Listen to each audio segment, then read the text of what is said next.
Так, всем добрый день. Это будет коротенький обзор на Камус, как я помню, Андрей Костеренко, я могу ошибиться.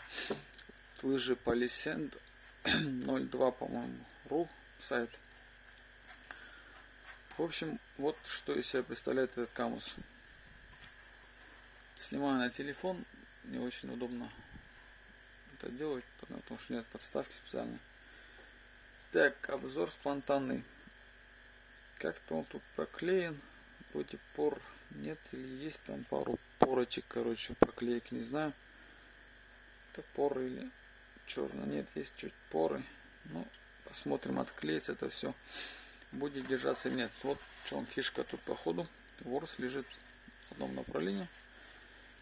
Ну, довольно чувствительное сопротивление, но не сказал бы, что прям серьезно. То есть он сюда все гладенько.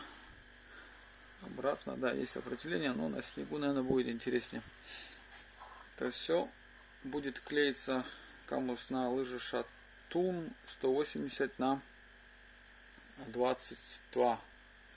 И будет клеиться полоской посередине. Так я уже проутюжил, так чуть разгладил. Так-то и так, в принципе, было гладко. Ну, будем пробовать. Может, сниму потом обзор, что да как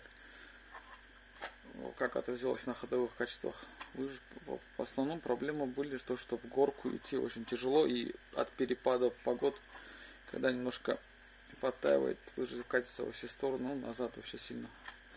Так что вот они, вот он Камус. Будем пробовать.